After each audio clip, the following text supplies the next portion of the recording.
प्रचोदयात् स्वाहा।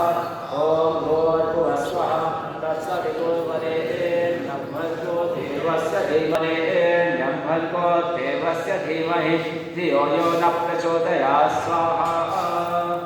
ऐसे यदि आप अकेले हैं तो एक बार पहले घी की आहुति दें, फिर पश्चात सामग्री की बाद में सामग्री डालनी है तो अग्नि बनी रहेगी।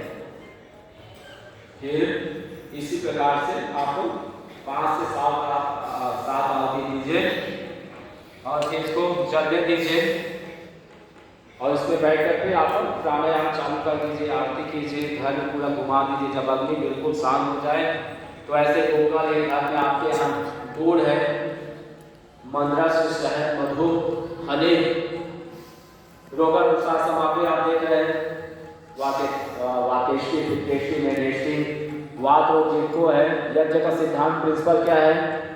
प्रपंच सार संग्रह करके आयुर्वेद में प्रसिद्ध ग्रंथ है।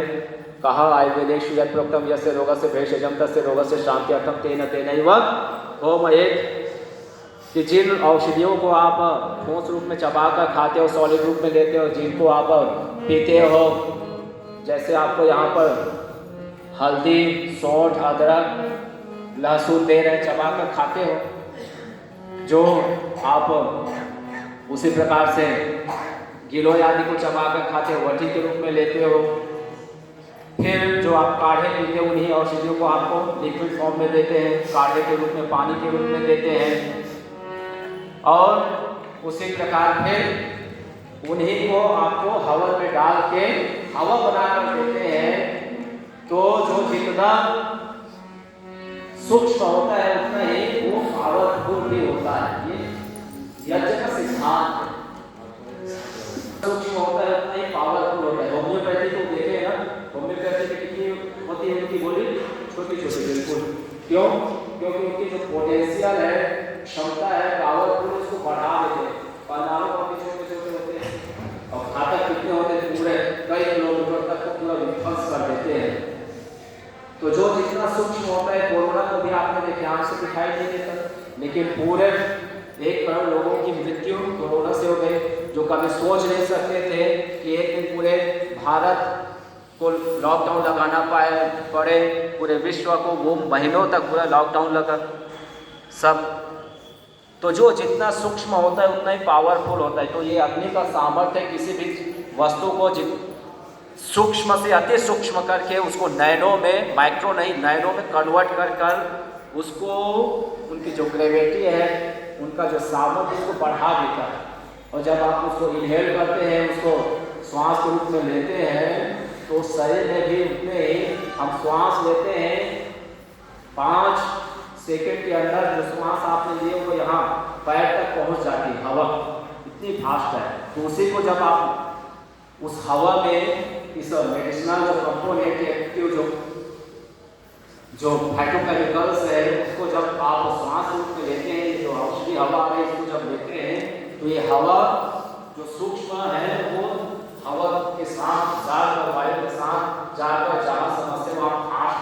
तो किसी भी दवाई को तुरंत फास्ट पहुँचाने का माध्यम क्या है? हवा है, वायु है। और आज उस पर काम चल रहे हैं। आप देखते हैं जब टेबलेट देते हैं डॉक्टर, उससे लाभ नहीं मिलता है कैप्सूल से, तो आपको क्या देता है? इंजेक्ट बॉटल चढ़ाते हैं, ग्लूकोज आदि, उसको बाईपास आपके जहाँ समस्या वहाँ ले जाते हैं। उससे भी जब लाभ नहीं मिलता है तो क्या करते हैं? ऑक्सीजन सपोर्ट पे रखते हैं, आईसीयू में भर्ती करते हैं। करते हैं कि नहीं करते? क्यों? क्योंकि वो सूक्ष्म आहार है जो फास्ट आपके अंदर पहुँचेगी। तो वही जो है इस प्रकार से जब हो जाए तो उसमें आप घी डाल दो। 1 ग्राम घी 1864 ml गैस में कन्वर्ट हो जाए। कितना? 1864। 1 ग्राम घी, अर्थात इस 1 ग्राम घी से जो रूम फ्रेशनर आता है, अलग अलग सब छिड़कते रहते हैं कपड़े में, घर आदि में, तो ऐसे 1 ग्राम घी से आप इस पूरे हॉल को, भवन को आप सैनिटाइज कर सकते हैं। स्टरलाइजर, यज्ञ अग्निहोत्र क्या है? सैनिटाइजर है। क्या है? स्टरलाइजर है, प्यूरिफायर है, शुद्ध बनाता है। तो ऐसे इसमें डाल दिए, कुकर डाल दो, इलायची, सौंठ की फली है, रोग अनुसार उसको डाल दिए, गुड़ है, शहद, उसको ऐसे डाल दो, जो होम करते हैं ना, हुमन करते हैं, वैसे डालकर इसमें, तो ये बिल्कुल नॉन कार्बन गैस है। इसमें 1% भी कार्बन नहीं है। जलते हुए तो कार्बन के बिना तो जलती नहीं अग्नि, लेकिन जब जल जाए बिल्कुल, जो ये गोबर है वो पूरा जल जाए, उसके बाद जब इन्हें डालकर सामग्री इत्यादि, तो उससे जो निकलने वाली जो गैस है वो 100% कार्बन से रहे। और इसमें गैस कौन सी निकलती है? ऑक्सीजन, जो सबसे बड़े हमारे सूक्ष्म आहार हैं। फिर एथिलीन ऑक्साइड, प्रोपेलिन ऑक्साइड जैसे बहुत सारे ऑक्साइड के रूप में गैसेज है। पल्फराल जैसे जो हमारे कार्बो केमिकल्स, जो हैप्पी हार्मोन्स, गुड हार्मोन्स, उसको तुरंत एक्टिव करने का काम करता है। उसी प्रकार के पार्टिकल, 2 प्रकार के आयन होते हैं पूरे विश्व में, एन आयन, कैटायन, धन आवेशित, ऋण आवेशित।